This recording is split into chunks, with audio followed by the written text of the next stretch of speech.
Hello my dear student, welcome back to my channel Sarvan lecturer. आज का ये video class 10 math 2024 board exam के लिए है। ठीक है, बहुत सारे स्टूडेंट कमेंट कर रहे थे सर मैथ को पढ़ाइए, मैथ को पढ़ाइए। ठीक है, पूरा कमेंट भर चुका है सर मैथ को पढ़ाइए।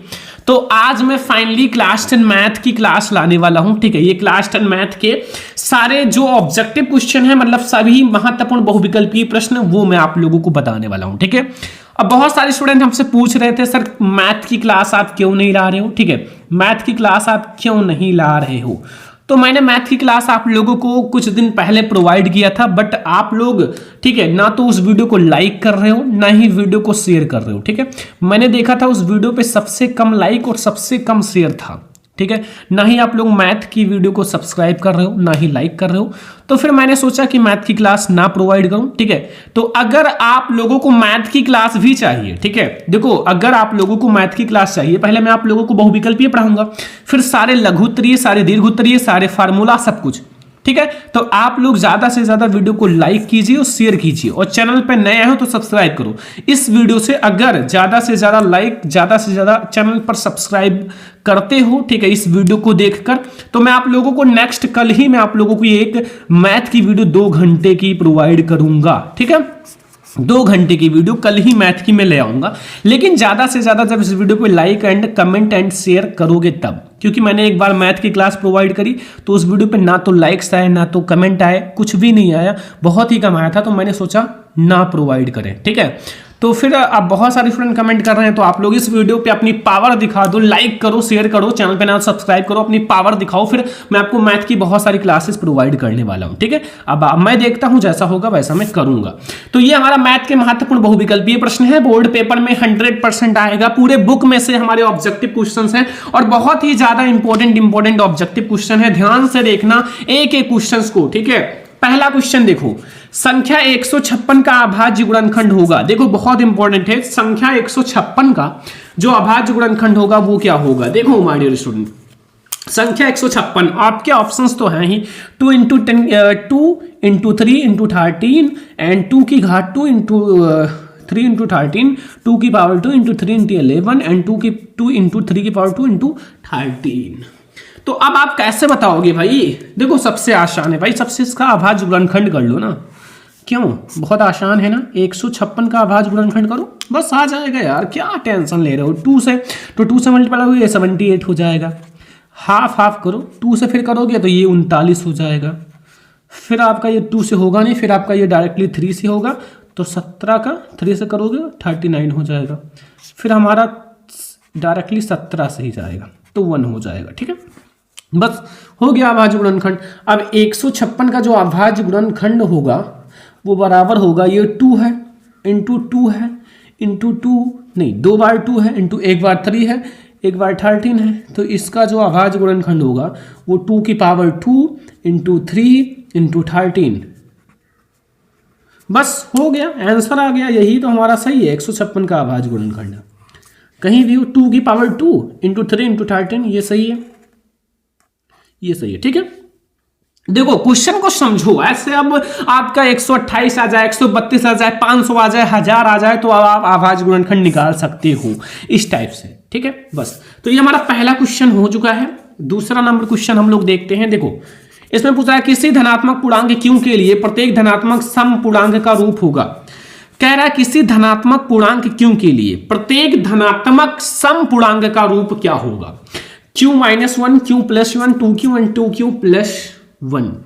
भाई देखो इसमें तो कुछ हार्ड नहीं है कि मैं आप लोगों को बताऊं। देखो इसमें क्या है, प्रत्येक किस जैसे आपका क्यों की वैल्यू तो आपको मानना ही पड़ेगा। मतलब अगर आपने मान लिया q बराबर, आपने 1 मान लिया, 2 मान लिया, 3 मान लिया, 4 मान लिया, 5 मान लिया, सब मान लिया। ठीक है, लेकिन हमें समपूर्णांक लेना है, तो समपूर्णांक का मतलब जो धनात्मक समपूर्णांक होगा, मान लो 2 है तो 2 एंड q हो जाएगा।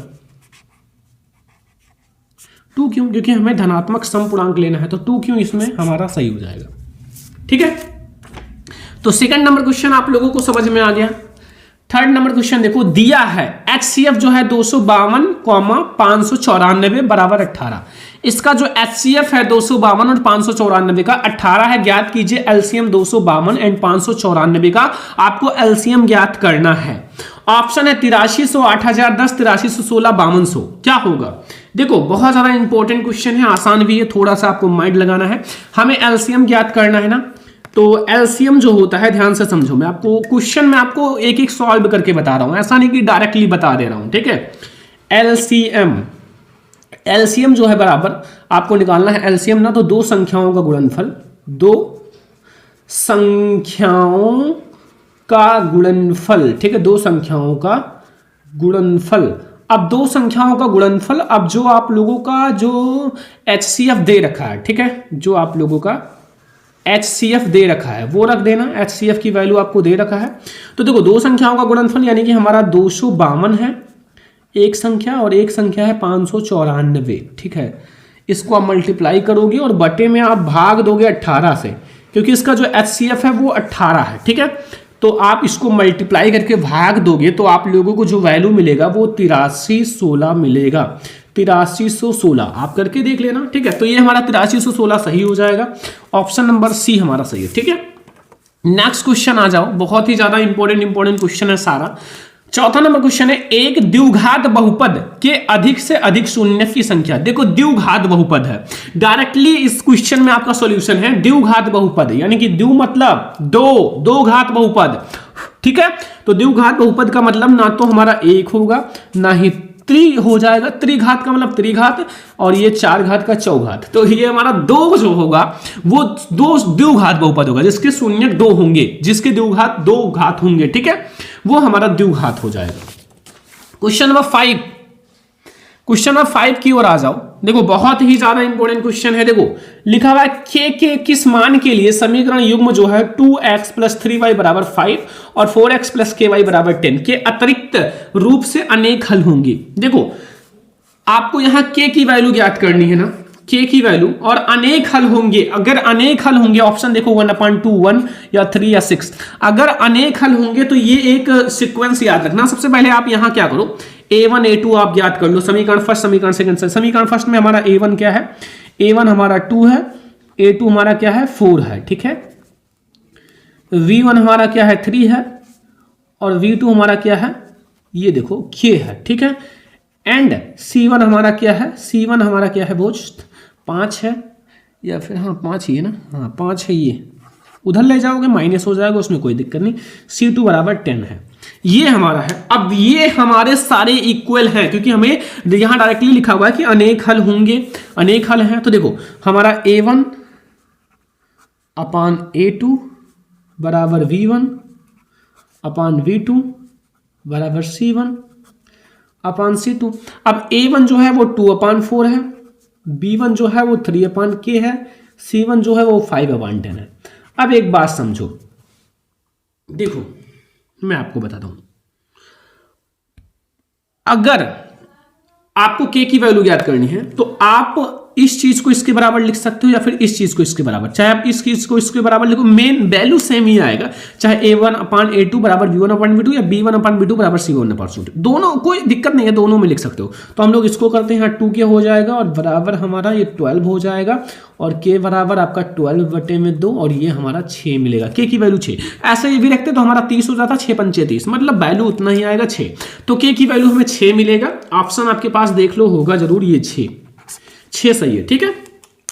ओके, समझ में आ गया ना, कोई दिक्कत कोई कंफ्यूजन नहीं होगा यार, बहुत ही ज्यादा इंपॉर्टेंट है, आसान है, अगर आप थोड़ा सा अच्छे से सॉल्व करते हो तो आसान है, ठीक है। तो माय डियर स्टूडेंट, अब हम लोग देखते हैं क्वेश्चन नंबर 6, ठीक है। देखो आपको एक एक क्वेश्चंस को बिल्कुल कंसंट्रेशन के साथ समझना है, मतलब आपकी पूरी फोकस क्वेश्चंस पे होना चाहिए, ठीक है। अगर आपको अच्छे से मैथ को पढ़ना है तो आप लोग ध्यान से समझो जो मैं आपको पढ़ा रहा हूं। अभी आपकी बहुत सारी क्लासेस आने वाली है मैथ की, ठीक है। बहुत सारे स्टूडेंट हमारे पास कमेंट भर दिए मैथ, तो इसलिए आप लोगों की मैथ की क्लास बहुत सारी आने वाली है। बट ज्यादा से ज्यादा लाइक करना, शेयर करना वीडियो को, ठीक है। सब्सक्राइब भी कर लेना चैनल को। देखो यहां लिखा समीकरण x - y = 2 एवं x + y = 2 का हल होगा। देखो इंपॉर्टेंट सारे हैं, देख लेना, बोर्ड एग्जाम में ऐसे ही आएंगे, आपको हार्ड एंड इजी सारे क्वेश्चंस में मिलने वाले हैं। x = 0, y = 2, x = 2, y = 0, x = 4, y = 2 and x = -2, y = 0। कैसे सॉल्व करोगे मैं आपको बहुत आसान तरीके से समझाता हूं। देखो आपको जो ऑब्जेक्टिव है उसको जितना आसान तरीके से, जितना शॉर्ट हो सके उतना शॉर्ट में समझो, वरना वहां पेज भर दोगे, ठीक है, x बराबर y बराबर, क्योंकि यहां आपको OMR शीट में भरना होता है, आप सही विकल्प भरो बस, उसमें कोई आपको सॉल्यूशन थोड़ी देना है। बराबर 2। अब देखो यहां से ये प्लस माइनस कट गया, यहां से 2x बराबर 4, अब यहां से x बराबर आपका 4/2 बराबर 2।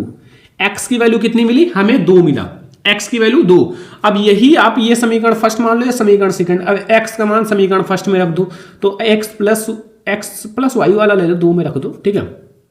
तो हमें x की वैल्यू 2 मिला है, प्लस y बराबर 2। अब यहां से 2 प्लस y बराबर हमें 0 मिल जाएगा। तो y की वैल्यू 0, x की वैल्यू 2, तो 2,0। देखो है ऑप्शन में x की वैल्यू 2 है और y की वैल्यू 0, यही सही है दोस्त, सही है, क्योंकि हमें y की वैल्यू 0 मिली है ना। देख लो भाई, y की वैल्यू 0 है, वरना उल्टा मार दो, x की वैल्यू 0 y की वैल्यू 2, उल्टा मत करना वरना उल्टा नंबर भी मिल जाएगा। देखो दो संख्याओं का योग 8 है तो उनका अंतर 2 है, तो संख्याएं होंगी। देखो ध्यान से समझना, बहुत इंपॉर्टेंट है, आसान भी है। देखो मैं आपको बहुत ही अच्छे से समझाऊंगा, ठीक है।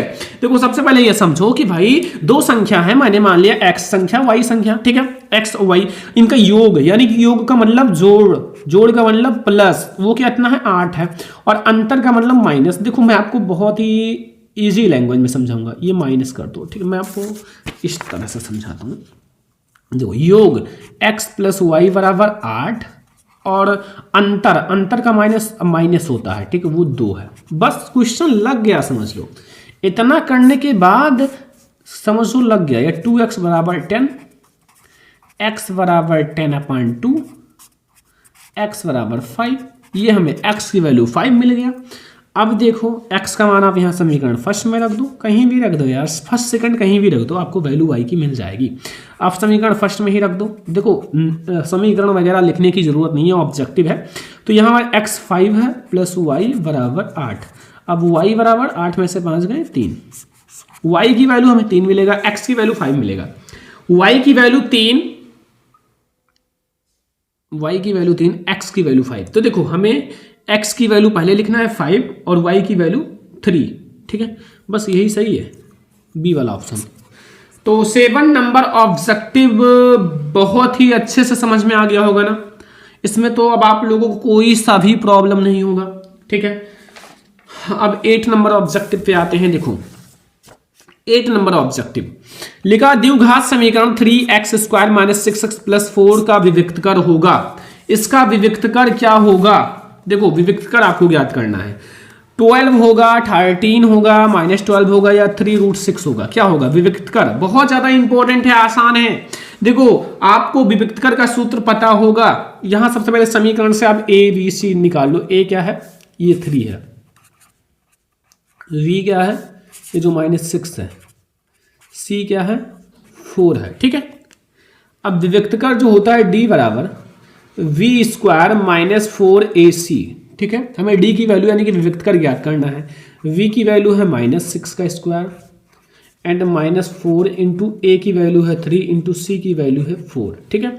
यहां से हमारा 36 हो जाएगा और यहां आप लोगों का 16 3 48 हो जाएगा। यहां से हमें मिलेगा -12 विविक्तकर। क्या मिलेगा? -12 हमें मिलेगा विविक्तकर। क्या मिला है? -12 मिला है, ठीक है, -12। अगला क्वेश्चन 9 नंबर, यदि द्विघात समीकरण 3x² - 6x + k बराबर 0 के मूल समान हो तो k का मान होगा। k का मान ज्ञात करना है। Option A 3, b 6, c 9, t 10। तो क्या होगा भाई? d की वैल्यू, k की वैल्यू ज्ञात करनी है। देखो बहुत ज्यादा इंपॉर्टेंट है, आसान भी है, कुछ नहीं है कि आपको ना समझ में आए, ठीक है। सबसे पहले यहां से भी आप समीकरण आपको दे ही रखा है, सेम समीकरण लगभग है। देखो यहां से a बराबर क्या है, b बराबर क्या है, c बराबर, ये आप पता कर लो। a बराबर हमारा क्या है? 3 है, v बराबर -6 है, c बराबर k है।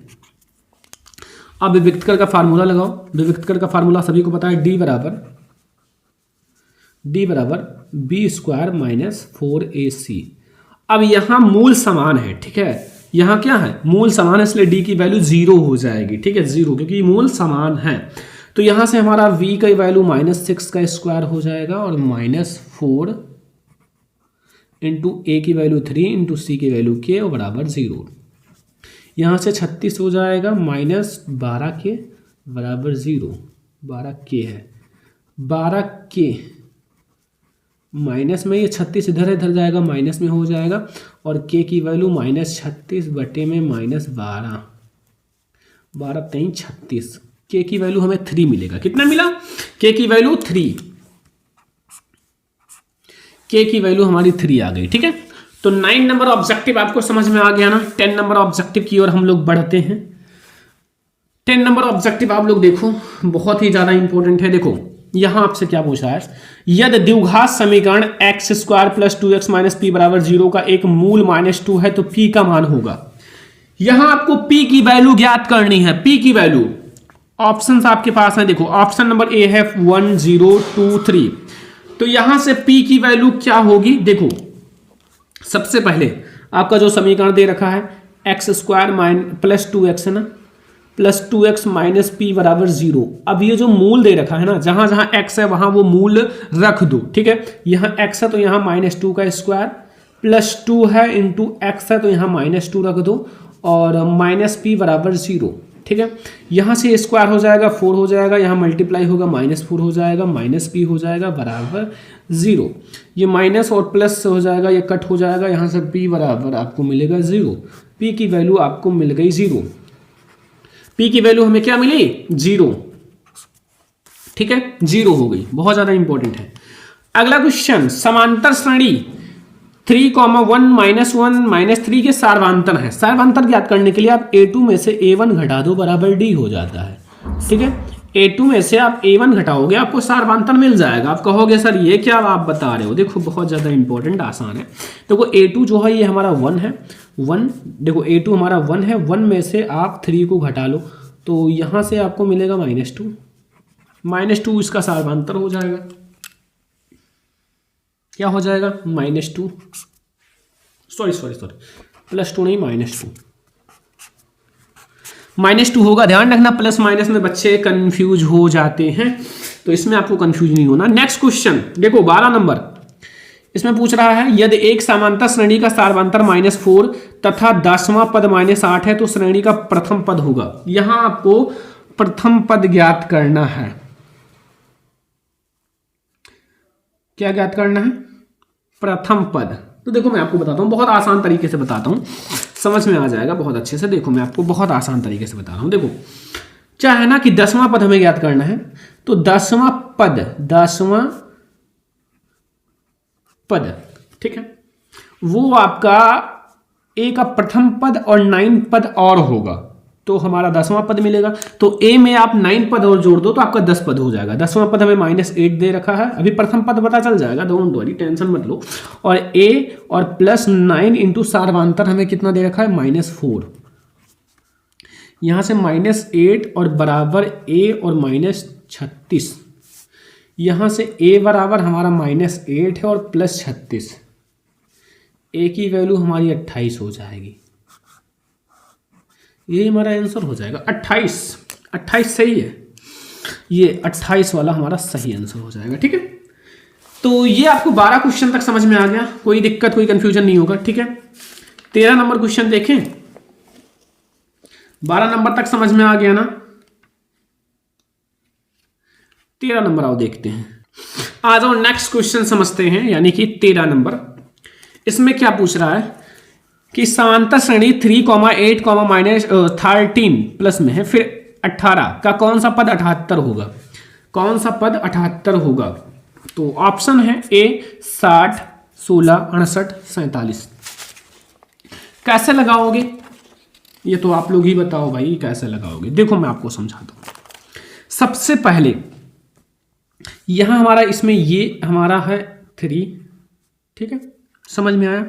डी अगर आपको ज्ञात करना है तो 8 में से 3 घटा लो, हमें मिल जाएगा 5। डी हमें 5 मिल गया। ठीक है, और ए एन जो है, ए एन वो हमारा क्या है? 78। कौन सा पद 78 होगा? तो हम लोग ए एन हमारा 78 है, हमें पद ज्ञात करना एन। तो देखो अब आप लोग एक फार्मूला जानते होंगे, ए + n - 1 इंटू डी बराबर हमारा ए एन, आगे भी लिख सकते हो पीछे भी लिख सकते हो। ए हमारा कितना है? 3 प्लस n हमें ज्ञात करना है। 1 इंटू डी हमारा 5 है बराबर 78। ठीक है, ये हमारा हो गया 3 और ये हमारा प्लस 5n और -5 बराबर 78। 78 देखो ध्यान से समझना, फिर यहाँ से हमारा क्या होगा, माइनस हो जाएगा, तो ये हमारा 5n है। ठीक है, और ये हमारा माइनस होगा तो ये -2 हो जाएगा, क्योंकि हमारा 5 में से 3 चला जाएगा, 78। अब n बराबर हमारा 78 इधर माइनस में इधर प्लस में हो जाएगा, 5n है, ये 2 हो जाएगा, और n बराबर हमें मिलेगा 80 और बटे में 5 बराबर n बराबर हमारा 16। तो जो हमारा 78 यानी कि 16वां पद होगा वो 78 होगा। अगर हम ऐसे ऐसे चलेंगे, ऐसे ऐसे सारवांतर हमारा 5 5 का हो, तो आप 16 पद ऐसे लेके जाओ, 78 हो जाएगा। ठीक है, आप चेक कर सकते हो। ठीक है, तो ये हमारा हो गया 78 सही है। ओके, तो क्वेश्चन नंबर 13 समझ में आ गया। क्वेश्चन नंबर 14 की ओर आओ। देखो ये तो बहुत आसान है। 14 नंबर क्वेश्चन में दो आकृतियां जिनके आकार समान हो तो परंतु आवश्यक रूप से अमाप समान ना हो तो वो कहलाती हैं सर्वांगसम आकृतियां, समान आकृतियां, समरूप आकृतियां या फिर सममित आकृतियां। तो ऐसी आकृतियां क्या कहलाती हैं? ऐसी आकृतियां हमें समरूप आकृतियां कहलाती हैं। क्या कहलाती हैं? समरूप आकृतियां। ठीक है, नेक्स्ट क्वेश्चन, चित्र में डीई जो है वो क्या है? समांतर है BC के। यदि AD बराबर x DB बराबर x -2 AE बराबर x +2 तो EC बराबर x -1। तो x की वैल्यू ज्ञात कीजिए। x की वैल्यू हमें ज्ञात करना है। फिगर आप लोग देखो, AD AB फिर बीच में D है, फिर AC फिर बीच में E है, फिर BC। देखो बहुत इंपॉर्टेंट क्वेश्चन है थोड़ा सा। अब हम क्या करेंगे, AD जो है AD अपान B DB बराबर AE अपान EC। बस वैल्यू रख दो, आपको दे रखा है AD, सब कुछ वैल्यू दे रखा है। AD की वैल्यू x है और S की वैल्यू है x -2। ये AE की वैल्यू x +2 है और EC की वैल्यू x -1 है। ठीक है, क्रॉस मल्टीप्लाई करा लो। देखो ध्यान से समझना, यहां से इसका मल्टीप्लाई होगा, इसका देखो, इसका हो गया तो x² होगा, ये हमारा x हो गया बराबर ये हमारा x² हो गया, फिर ये +2x हो गया, फिर ये वाला -2x हो गया और ये वाला हमारा -4 हो गया। यहां से x² से x² कट गया, -2 -2, यहां से x माइनस से माइनस कट गया, x बराबर हमें 4 मिल जाएगा। x की वैल्यू हमें 4 मिलेगा। ठीक है, ऐसे लगाना है, बड़ा हार्ड है। देखो अगला क्वेश्चन समझो। अगला क्वेश्चन है 16। देखो 16 क्वेश्चन में है, यदि दिए गए चित्र में त्रिभुज ABC के आधार BC के समांतर रेखाखंड PQ खींचा गया है, यदि PQ अनुपात है 1:2 तो AP जो है वो PP के अनुपात ज्ञात कीजिए। ये हमारा है क्वेश्चन नंबर 16, बहुत ही ज्यादा इंपॉर्टेंट है।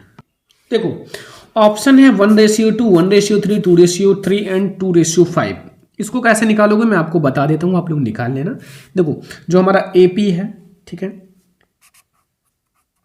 AP, ठीक है, नहीं AV है, सॉरी, नीचे आपको AP लेना। पहले AB बड़ा वाला लेंगे, फिर हम लोग छोटा वाला AP लेंगे, प्लस या फिर बराबर लगा दो, कोई दिक्कत नहीं है। ठीक है, ये बराबर है जो हमारा BC के और बटे में PQ के, और बराबर 1/3, क्योंकि ये 1:3 में डिवाइड है। ठीक है, अब क्या करोगे, अब ये तीनों बराबर हैं। अब चाहे आप इसको इसके बराबर रख दो या इसको इसके बराबर रख दो, बात बराबर है। तो हम AV जो है बटे में AP, इसको बराबर रखते हैं 1/3 के। ठीक है, 1/3 के। अब देखो मैं आपको दूसरे पेज में समझाऊंगा क्योंकि इसमें जगह कम है। तो देखो AB को, जो हमारा AB है, इसको AP अपान क्या लिख सकते हैं, देखो ध्यान से, AB को हम लिख सकते हैं AP एंड बीपी, क्योंकि ये दो भाग में डिवाइड है, बटे में हमारा क्या है एपी बराबर 3/1। देखो अब इसका मल्टीप्लाई हो गया 3AP हो जाएगा बराबर AP प्लस BP, क्योंकि एक से मल्टीप्लाई होगा BP। ठीक है, अब हमें क्या ज्ञात करना है, देखो ये जो है AP ये तो इधर आ जाएगा तो माइनस हो जाएगा, तो ये 2AP हो जाएगा बराबर हमारा BP हो जाएगा BP। अब AP बटे में BP बराबर ये 2 है, ठीक है, तो इधर 1 है, ये नीचे जाएगा 2 हो जाएगा, तो ये 1:2 में डिवाइड करता है, 1:2 में। ठीक है, 1:2 में। तो ये हमारा हो गया 16 क्वेश्चन। 17 नंबर क्वेश्चन आ जाओ। 16 तो दोबारा 16 लिख दिया, कोई दिक्कत नहीं, 17 समझना कोई दिक्कत नहीं, 16 ही समझो। बिंदु 5,0 और -2,0 के बीच की दूरी, इसके बीच की दूरी क्या होगा, बीच की दूरी आपको ज्ञात करना है। तो बहुत ही ज़्यादा आसान है ये तो क्वेश्चन आप लोगों के लिए। देखो बीच की दूरी कैसे ज्ञात करोगे, बहुत ज़्यादा आसान है। देखो सबसे पहले आपको क्या करना है, इसमें d जो होता है वो बराबर होता है क्या, √x1 - x2 का स्क्वायर प्लस y1 - y2 का स्क्वायर। इसी में वैल्यू रख दो, x1 5 है, -12 है x2, x1 हमारा 5 है और ये प्लस माइनस में है, ये माइनस माइनस प्लस हो जाएगा 12 का स्क्वायर, और ये 0 - 0 है। ठीक है, ये हमारा 17 हो जाएगा, 17 का स्क्वायर, स्क्वायर हटाओगे रूट हट जाएगा, 17 आंसर हो जाएगा। ठीक है, तो ये हमारा 17 आंसर सही है। ठीक है, समझ में आया।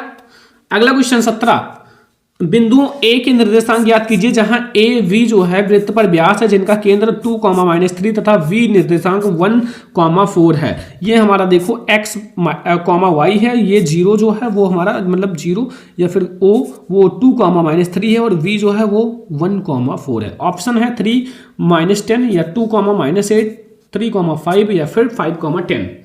ये तो आप लोग कैसे निकालोगे इसको, देखो इसको निकालने के लिए सबसे ज़्यादा इंपॉर्टेंट है x का निर्देशांक। ठीक है, सबसे पहले देखो हम लोग मध्य बिंदु की दूरी निकालते हैं। ठीक है, तो x हमारा ये है 2 बराबर x1 प्लस x2, ये x2 है, बस यहीं से आपको x की वैल्यू मिल जाएगी। ठीक है, तो यहाँ से हमारा हो जाएगा x + 1 बराबर 4 और x बराबर हमें मिला 4 में से 3, 1 गई 3। ठीक है, अब y की वैल्यू आप निकाल लो, y की वैल्यू भी आप y का निर्देशांक ले लो, y का निर्देशांक। ठीक है, तो ये हमें क्या हो जाएगा, y के निर्देशांक के लिए आपका y की वैल्यू -3 है बराबर ये y + 4 बटे में 2, तो y बराबर हमारा ये हो जाएगा मल्टीप्लाई -6 और ये वाला जो होगा वो -4, तो y की वैल्यू -10। तो इसका निर्देशांक क्या होगा, x की वैल्यू 3, y की वैल्यू -10। ठीक है, x की वैल्यू 3, y की वैल्यू -10। ओके, समझ में आ गया होगा, बहुत ज़्यादा आसान है। अगला क्वेश्चन ध्यान से समझो, इसमें क्या पूछ रहा है कि यदि बिंदु जो है q जो है वो -6,4 और r जो है -2,3 को मिलाने वाले रेखाखंड के मध्य बिंदु का जो है वो p जो है वो a/3, 4, तो a का मान ज्ञात कीजिए। ये बहुत आसान है, a का मान ज्ञात करना है, x का निर्देशांक निकालो, आ जाएगा x का निर्देशांक। तो x का निर्देशांक यानी कि x1 -6, x2 -2 बटे में आपका 2। ठीक है, और ये हमारा x का निर्देशांक ये दे रखा है a/3 दे रखा है ना, तो a/3 बराबर -8/2 और ये हमारा हो जाएगा 2a बराबर -24 और a बराबर हमारा -24 बटे में 2 बराबर -12। आंसर हो जाएगा -12 हमारा सही है। ठीक है, -12। अगला क्वेश्चन 19 नंबर, बिंदुओं -3,5 में y अक्ष की दूरी होगी। y अक्ष की दूरी जो होता है, बिंदु y अक्ष की दूरी जो होगा वो क्या होगा, 3 इकाई होगा। क्या होगा, 3 इकाई -3, क्योंकि ये हमारा क्या है ना, देखो y अक्ष की दूरी पूछ रहा है ना, तो प्लस में होगा, माइनस में नहीं होगा, तो इनमें से कोई नहीं। आपको यहां लेना है इनमें से कोई नहीं, क्योंकि हमें माइनस में नहीं, क्योंकि हमें वाई अक्ष की प्लस में होती है। ठीक है, तो ये 19 हो गया। 20 ऑब्जेक्टिव आ जाओ, 20 नंबर ऑब्जेक्टिव। इसमें क्या पूछ रहा है, यदि 3 cot a बराबर 4 तो sec a की वैल्यू होगी। sec a की वैल्यू आपको ज्ञात करनी है। देखो ध्यान से समझना, सबसे पहले एक चीज समझो कि यहां से हम पहले 3 cot a जो है, 3 cot a वो बराबर 4 है। तो अगर हम cot a देखें तो क्या हो जाएगा, 4/3। ठीक है, और अगर हम यहां से tan a देखें तो इसका उल्टा हो जाएगा, 3/4। 3/4। ठीक है, अब एक सूत्र याद रखना कि सेक ए जो होता है, हमें सेक ए ही ज्ञात करना है ना। सेक ए जो होता है वो बराबर होता है √1 + tan स्क्वायर ए के। ठीक है, बस वैल्यू रख दो, 1 + tan स्क्वायर यानी कि 3/4 का स्क्वायर। तो ये हमारा हो जाएगा √1 + 9/16। 16 का 16 और 9 + 25, 25/16। तो यहाँ से हमें 5/4 मिलेगा आंसर। 5/4, 5/4 ये वाला। ठीक है, उल्टा मत कर देना, 5/4 हमारा सही है। ठीक है, अब आते हैं नेक्स्ट क्वेश्चन की ओर। देखो, यदि 2 cos θ बराबर 1 तो थीटा की वैल्यू 21 नंबर। देखो इसमें कैसे लगाओगे भाई, ऑप्शन आपके सामने है, कोई दिक्कत नहीं है, ऑप्शन तो आपके सामने ही है। देखो यहाँ 2 cos 3θ बराबर 1 है, तो यहाँ cos 3θ बराबर 1/2 हो जाएगा। ठीक है, अब 1/2 cos में किसकी वैल्यू होती है, cos में 1/2 किसकी वैल्यू होती है, cos 60 डिग्री की। cos 60 डिग्री की, cos से cos कट जाएगा, थीटा बराबर 60/3। तो यहां से हमें 20 डिग्री मिलेगा, क्योंकि ये 3 जो था वो यहां भाग में हो जाएगा। 20 डिग्री सही है, कितना, 20 डिग्री। ओके, समझ में आ गया ना, समझ में आ गया ना, सही है। 22 नंबर ऑब्जेक्टिव लिखा हुआ है 2 tan 30 डिग्री बटे 1 + tan स्क्वायर 30 डिग्री बराबर है sin 60 degree, cos 60 degree, tan 60 degree and sin 30 degree. तो ये भी जल्दी जल्दी हम लोग सॉल्व करते हैं भाई। ठीक है, देखो 2 tan 30 डिग्री की वैल्यू कितनी होती है, डायरेक्टली वैल्यू रखो, 1/√3 बटे में आपका है 1 + 1/√3 का स्क्वायर। ठीक है, तो ये हमारा मल्टीप्लाई हो जाएगा, ये 2/√3 हो जाएगा, और ये हमारा 3 × 3 = 4। ठीक है, 4/3 हो जाएगा, क्रॉस ऐसे ऐसे बाहर का बाहर, अंदर से अंदर मल्टीप्लाई करा लो। तो ये हमारा 2/√3 है, तो ये 3 हमारा ऊपर हो जाएगा, 4 नीचे हो जाएगा, ये हमारा एक रूट बचेगा, एक रूट कट जाएगा, 2 × 2 2 दूनी 4। तो ये हमारा हो गया √3/2। अब √3/2 किसकी वैल्यू होती है, ये होती है sin 60 डिग्री की, sin 60 डिग्री की। तो sin 60 डिग्री हमारा आंसर हो जाएगा, ये वाला sin 60 डिग्री। ठीक है, अगला क्वेश्चन 23 नंबर, sin a बराबर 4/5 तो tan a की वैल्यू, tan a की वैल्यू ज्ञात करनी है। देखो सबसे पहले sin a दे रखा है 4/5, ये वैल्यू आप cos a निकाल लेना खुद से, मैंने निकाल रखा है यहां रख के 1 - sin स्क्वायर a में। ठीक है, यहां sin स्क्वायर, sin की वैल्यू रखना, cos a की वैल्यू निकल जाएगी, और जो आपको निकल के आएगी cos a की वैल्यू वो आपको मिलेगी कितना जानते हो, 3/5। ठीक है, अब हम आसानी से tan a की वैल्यू निकाल सकते हैं। tan a जो होता है वो sin, नहीं हाँ, tan a जो होता है वो बराबर होता है sin a अपान में cos a। sin a हमारा 4/5 है, cos a हमारा 3/5 है। 5 से 5 कैंसिल हो जाएगा, हमें मिलेगा, क्या मिलेगा, 4/3 मिल जाएगा, 4/3। ठीक है, 4/3 सही है। ठीक है, अगला क्वेश्चन 23 हो चुका है। 24 नंबर क्वेश्चन देखो, एक मीनार की जो है ऊंचाई 20 मीटर है, जमीन पर बनने वाली इसकी छाया 20, लंबाई जो है 20√3 मीटर है, तो सूर्य का उन्नयन कोण होगा। देखो ये 20 है, ये 20√3 है, ठीक है। अब यहां इसको आप लोग कैसे ज्ञात करोगे 24 नंबर क्वेश्चन को? देखो ध्यान से, ये हमारा हो जाएगा 20 बटे में 20√3, 20 से 20 कट जाएगा, 1/√3 10 में किसकी वैल्यू होती है? तो ये हमारा 30 डिग्री की होती है, ठीक है। अब 30 डिग्री की वैल्यू होती है ना, तो ये हमारा 10 से 10 कट के 30 डिग्री सही है, 30 डिग्री हमारा सही है, ओके। बहुत ज्यादा आसान है। अगला क्वेश्चन, एक वाह्य वृत्त से वृत्त पर कितनी स्पर्श रेखाएं खींची जा सकती हैं? तो एक वाह्य वृत्त से वृत्त पर कितनी स्पर्श रेखाएं खींची जा सकती हैं? 3 2 1 0, तो एक स्पर्श रेखाएं खींची जा सकती हैं, ठीक है। अगला क्वेश्चन, 5 सेंटीमीटर त्रिज्या वाले एक वृत्त बिंदु P पर स्पर्श रेखा PQ जो है केंद्र O से जाने वाली एक वृत्त से बिंदु Q पर इस प्रकार मिलती हैं, तो कि OQ बराबर 12 सेंटीमीटर, PQ की लंबाई ज्ञात कीजिए, ठीक है। ये हमारा है 26 नंबर क्वेश्चन और बहुत ही ज्यादा इंपॉर्टेंट है। देखो अब क्या है ना कि आप लोग इसको सॉल्व करना, मैं आप लोगों को बता दिया हूं क्वेश्चन, ठीक है। ट्राई करना, बहुत ही ज्यादा आसान है। ये आप लोग खुद से लगा लेना, ठीक है, क्योंकि हमारे में क्या है कि थोड़ा सा बैटरी डिस्चार्ज होने वाली है। मैं आप लोगों को चित्र दिखा देता हूँ, ऐसे फिगर बनेगा, ठीक है, ये और ये रहेगा, ठीक है, ये ठीक है, ये आपका P है, ये 5 सेंटीमीटर है, ये O है, ये 12 सेंटीमीटर है, ये Q है। इसका स्क्वायर करोगे, 12 का स्क्वायर इसका, तो 12 का स्क्वायर हमारा कितना हो जाएगा?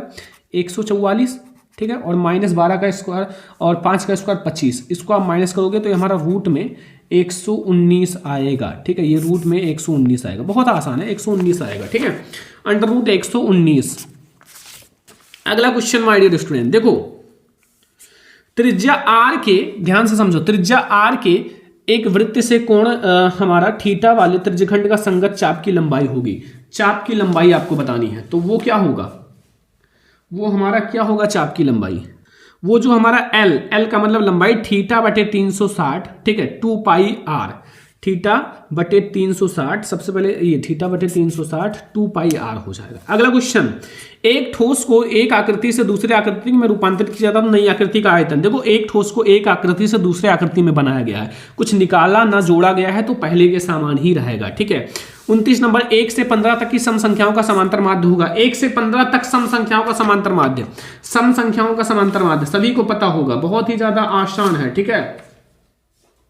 सम संख्याओं का समांतर माध्य क्या होगा? देखो 1 से 15 तक 2 है, +4 है, +6 है, +8 है, +10 है, ये सब सम संख्याएं। 12 है, फिर 12 के बाद 14, हमें 15 के बीच में ही रहना है, और ये हमारा सारा जोड़ोगे तो हमारा 7 है पूरा पद, तो हमारा वो जोड़ोगे 56 हो जाएगा बटे 7 बराबर 8। वैसे भी आपका ये बीच में है, 3 इधर है, 3 इधर है, बीच में 8 ही है, वैसे भी आप बता सकते थे, तो 8 हो जाएगा, ठीक है। अगला क्वेश्चन, किसी प्रयोग की सभी प्रारंभिक घटनाओं की प्रायिकता योग होता है। प्रायिकता से है भाई, ये हमारा लास्ट क्वेश्चन है 30वां, और प्रायिकता से है। प्रायिकता आप लोग पढ़ लेना, थोड़ा सा ज्यादा नहीं इंपॉर्टेंट है, बट थोड़ा सा देख लेना।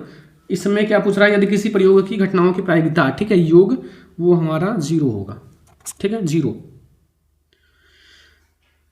तो ये हमारा हो गया 30 ऑब्जेक्टिव, बहुत ही ज्यादा इंपॉर्टेंट, 30 एमसीक्यू। अब आप लोगों को अगर मैथ की क्लास चाहिए तो इस वीडियो को ज्यादा से ज्यादा लाइक करना, शेयर करना ज्यादा से ज्यादा, ठीक है, और चैनल पर नया है तो सब्सक्राइब भी कर लेना, क्योंकि अगर आपको मैथ की क्लास चाहिए अच्छे से, ठीक है, तो आप लोग लॉन्ग क्वेश्चन, शॉर्ट क्वेश्चन और भी बहुत सारी क्लास जो आप लोगों को चाहिए, तो इस वीडियो को ज्यादा से ज्यादा लाइक, शेयर एंड सब्सक्राइब करना। अब हम लोग बहुत ही बड़ी क्लास हो चुके हैं, तो हम लोग मिलेंगे नेक्स्ट इंपॉर्टेंट वीडियो में, तब तक ले जय हिंद।